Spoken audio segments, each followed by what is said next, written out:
Hi friends, welcome back to Shivani crazy talks. Hi friends, మీ యొక్క like, share, subscribe అనేది మాకు చాలా ప్రోత్సాహాన్ని ఇస్తుంది. కాబట్టి ఇలాంటి మరెన్నో వీడియోస్ కొరకు ప్లీజ్ మా ఛానల్ని సబ్స్క్రైబ్ చేసుకోండి. మంచివాడు అని పనిలో పెట్టుకుంటే ఒకరోజు రాత్రి. హాయ్ ఫ్రెండ్స్, అందరూ ఎలా ఉన్నారు? నేను బాగున్నాను. మీ అందరూ కూడా బాగుండాలని కోరుకుంటున్నాను. ఇక కథలోకి వెళ్దాము. మంచివాడని పనిలో పెట్టుకుంటే ఇలాంటి పని చేశాడని అనుకోలేదు. నవీన్ తన చదువు కంప్లీట్ చేసుకున్నాడు. పేరుకు తగ్గట్టు చాలా అందంగా ఉంటాడు. ఉద్యోగం కోసం ఎంతో ప్రయత్నిస్తున్నాడు, కానీ ఎక్కడా ఉద్యోగం దొరకడం లేదు. ఇంతలో నవీన్ వాళ్ళ బాబాయ్ వచ్చి, ఏంటి నవీన్, ఇంకా ఎన్ని రోజులు ఉద్యోగం కోసం ఎదురు చూస్తావు? ఎన్ని ప్రయత్నాలు చేస్తావు?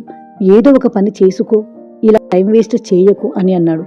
నిజమే బాబాయ్, ఇలా అయితే లాభం లేదు, ఏదో ఒక పని చూసుకోవాలి అని అన్నాడు.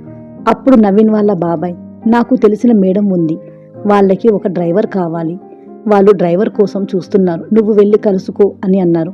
నీకు ఎలాగో డ్రైవింగ్ వచ్చు కదా, ఒకసారి వాళ్ళ ఇంటికి వెళ్ళి ఆ మేడంతో మాట్లాడు.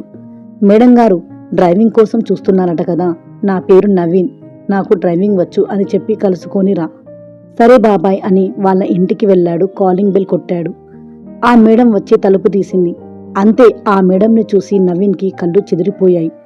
అబ్బా, ఎంత అందంగా ఉంది, ఏంటి మేడం ఇంత అందమా, చూడ్డానికి నా కళ్ళు సరిపోవట్లేదు అని తన మనసులో అనుకున్నాడు నవీన్. హలో, ఎవరు నువ్వు, ఎవరు కావాలి అని అడిగింది. అప్పుడు నవీన్ ఒక్కసారిగా తేరుకొని, మేడం మీకు కార్ డ్రైవర్ కావాలని విన్నాను, మీరు ఒప్పుకుంటే పనిలో చేరుదామని వచ్చాను అని అన్నాడు. ఏంటి, నువ్వు డ్రైవర్వా, నిన్ను చూస్తే అలా లేవే అని అంది. అంటే మేడం, జాబ్ కోసం ట్రై చేస్తున్నా, ఎక్కడా దొరకడం లేదు, అందుకని ఏదో ఒకటి చేసుకుందామని అని అన్నాడు. అప్పుడు తన మనసులో అనుకుంది, మేడం పేరు రమ్య, చూడ్డానికి సినిమా హీరోలా ఉన్నాడు అని. సరే అయితే రేపు మంచి రోజు, రేపటి నుండి పనిలోకి వచ్చేసాయి అని అంది. ఆ మాట విన్న నవీన్కి చెప్పలేనంత ఆనందం, సంతోషం కలిగింది. నవీన్ మరుసటి రోజు ఉదయాన్నే మరింత అందంగా మంచిగా రెడీ అయ్యి ఆ మేడం వాళ్ళ ఇంటికి వెళ్ళాడు. వచ్చావా, నీ పేరేంటి? నా పేరు నవీన్ అని అన్నాడు. సరే నవీన్, కార్ తీయు, బ్యూటీ పార్లర్కి వెళ్ళాలి అని అంది. ఇంత అందంగా ఉన్న మీకు మళ్ళీ బ్యూటీ పార్లర్ ఎందుకు అని మనసులో అనుకున్నాడు నవీన్. కారులో వెళుతూ, మేడం గారు సార్ కనబడడం లేదు ఏంటి అని అడిగాడు. ఆయన ఇక్కడ లేరు, బెంగళూరులో ఉన్నారు అని అంది. ఆ మాట విని నవీన్కి చెప్పలేనంత ఆనందం కలిగింది. పోనీలే, అది కూడా మన మంచికి అని అనుకున్నాడు. ఆ రోజు నుండి మేడం ఎక్కడికి చెబితే అక్కడికి తీసుకుని వెళ్ళి జాగ్రత్తగా తీసుకుని వచ్చేవాడు. అలా కొద్ది రోజులకే మంచి డ్రైవర్గా పేరు తెచ్చుకున్నాడు నవీన్.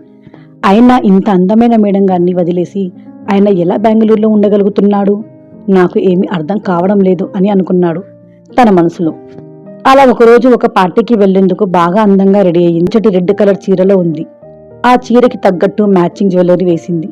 తన ఎత్తైన నల్లటి కుర్లను జడవేసుకోకుండా అలా వదిలేసింది. మేడం అందాలని చూసి అలా కాసేపు రెప్ప వేయకుండా మేడం వైపే చూస్తూ ఉండిపోయాడు నవీన్. అప్పుడు ఒక్కసారిగా రమ్య, ఏంటి అలా తినేసేలా చూస్తున్నావు అని అంది. మీరు ఏమి అనుకోనంటే ఒక మాట చెప్పనా మేడం అని అన్నాడు. హా చెప్పు అని అంది. నిజంగా సార్ చాలా అదృష్టవంతుడు మేడం గారు అని అన్నాడు. హా అవునా అని ముసిముసిగా నవ్వుతూ, ఏం అదృష్టంలే, నేను ఇక్కడ ఆయన అక్కడ, ఎంత చెప్పినా అంతే, చెప్పిన మాట వినరు కదా, డబ్బు డబ్బు అంటూ అక్కడే ఉంటున్నారు, నా అందం మొత్తం అడవి కార్చిన వెన్నెలా చేసేస్తున్నాడు మీ సార్ అని అంది. సరే కార్ తీయు అని అలా కారులో వెళ్తుంటే ఒక చోట మల్లెపూలు చూసింది. అబ్బా, అది నా తలలో పెట్టుకుని ఎన్నాళ్ళవుతుందో, ఆయన ఎప్పుడు వస్తారో ఏంటో అనుకుంటూ ఉంది. ఏంటి మేడం ఉన్నట్టుండి ఒక్కసారిగా ముఖం అలా పెట్టుకున్నారు అని అన్నాడు. అద్దంలో చూసి, ఏమీ లేదు, నాకు మల్లెపూలంటే చాలా ఇష్టం, ఆయన ఉన్నప్పుడు ప్రతిరోజు తెచ్చేవారు, ఆయన లేనప్పటి నుండి అవి పెట్టుకోవడమే మానేశాను అని అంది. ఇంతలో హోటల్కి చేరుకున్నారు. నవీన్, నువ్వు కూడా లోపలికి రా అని తీసుకుని వెళ్ళింది. అక్కడ పార్టీలో కొంతమంది, మేడం గారు మీ ఆయన చాలా బాగున్నారు అని అనేశారు. అప్పుడు రమ్య వాళ్ళ ఫ్రెండ్ ఉండి, వాళ్ళ ఆయన కాదు, మేడం వాళ్ళ హస్బెండ్ బెంగళూరులో ఉన్నారు, అతను మేడం డ్రైవరు అని ఉంది. ఓ అవునా, సారీ మేడం అని చెప్పింది. ఆమె పర్వాలేదండి అని చెప్పి, నవీన్ నువ్వు నాకు కొంచెం దూరంగా ఉండు అని అంది. సరే అని దూరంగా నిలబడి మేడం వైపే చూస్తున్నాడు నవీన్. అలా చూడ్డం మేడం కూడా గమనించింది. అలా ఆ పార్టీలో ఫ్రెండ్స్ బలవంతం చేస్తే మేడం కొంచెం డ్రింక్ తీసుకుంది. అలా పార్టీ అయిపోయిన తర్వాత తిరిగి ఇంటికి వచ్చేసరికి బాగా చీకటి పడిపోయింది. బయటేమో బాగా వర్షం పడుతుంది.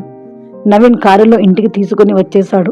కారు దిగి డోర్ ఓపెన్ చేసి, దిగండి మేడం గారు అని అన్నాడు. మేడంకి అసలే మందు అలవాటు లేదు. మొదటిసారి పుచ్చుకునేసరికి కొంచెం మత్తుగా ఉంది. అడుగు తీసి అడుగు పెట్టలేకపోతున్నాను అని తను ఏదో నెమ్మదిగా లేచి నడుస్తుంది. అంతే, ఒక్కసారిగా నడవలేక పడిపోబోతుంటే నవీన్ పట్టుకున్నాడు. అప్పుడు నవీన్ చెయ్యి మేడం నడుము మీద పడింది. ఒక్కసారిగా మేడంకి ఒళ్ళంతా కరెంటు షాక్ కొట్టినట్టు అయ్యింది. నవీన్కి కూడా ఏదేదో అయిపోయింది. అప్పుడు నవీన్ మేడం పరిస్థితి అర్థం చేసుకుని ఒక్కసారిగా తనని ఎత్తుకున్నాడు. సారీ మేడం, పడిపోబోతుంటే పట్టుకున్నాను, మీరు నడవలేకపోతున్నారని ఎత్తుకున్నాను అని అన్నాడు. పర్వాలేదులే అని అంది. నవీన్కి వేగంగా కొట్టుకుంటున్న గుండె చప్పుడు రమ్యకి వినబడి తీసుకుని వెళ్లి మంచం మీద పడుకోబెట్టాడు. సరే మేడం, నేను వెళ్ళొస్తాను అని అన్నాడు. వట్టి పప్పు సుద్దలాగా ఉన్నాడే అని అనుకుంది. మేడంకి పడిపోకుండా పట్టుకున్నప్పుడు నవీన్ స్పర్శ పదే పదే గుర్తుకు వస్తుంది. వెళ్ళిపోతున్న నవీన్ని, ఆగు నవీన్, బయట అంత వర్షం పడుతుంది కదా, ఎక్కడికి వెళ్తావు, ఈ రాత్రికి ఇక్కడే ఉండిపో అని అంది మత్తుగా. ఆ మాట విన్న నవీన్కి చెప్పలేనంత ఆనందం కలిగింది. సరే మేడం అని అన్నాడు. నవీన్ని ఎలాగైనా సరే దారిలోకి తెచ్చుకోవాలి. అసలు ఎన్నో రోజుల నుంచి పస్తులతో పడుకుంటున్నాను, ఇంకా నా వల్ల కాదు అని అనుకుంది. మేడంకి ఒక్కసారిగా విపరీతమైన ఆకలి వేసేసింది. నవీన్ కాలర్ పట్టుకొని, నవీన్, చాలా రోజుల నుండి పస్తులతో పడుకుంటున్నాం, మీరు అంటున్నారా? మీలాంటి వారితో కలిసి భోజనం చేయాలంటే అదృష్టం ఉండాలి. అలాంటి అదృష్టం వస్తే కాదని వదులుకుంటానా, చెప్పండి అని అన్నాడు. సరే. ముందుగా మేడం గారి ఇంట్లో ఉన్న బొబ్బాసి పళ్ళు తనివి తీరా తింటున్నాడు. బాగా ఆకలి మీద ఉన్నట్టున్నావే అని అంది. అవును మేడం, చాలా ఆకలి వేస్తుందని అన్నాడు. తిను నవీన్, బాగా తిను, నీ ఆకలి మొత్తం తీర్చుకో అని అంటుంది రమ్య. మా వీడియోస్ కనుక మీకు నచ్చినట్లయితే లైక్ చేయండి, షేర్ చేయండి. మరిన్ని వీడియోస్ కొరకు మా ఛానల్ని సబ్స్క్రైబ్ చేసుకోండి.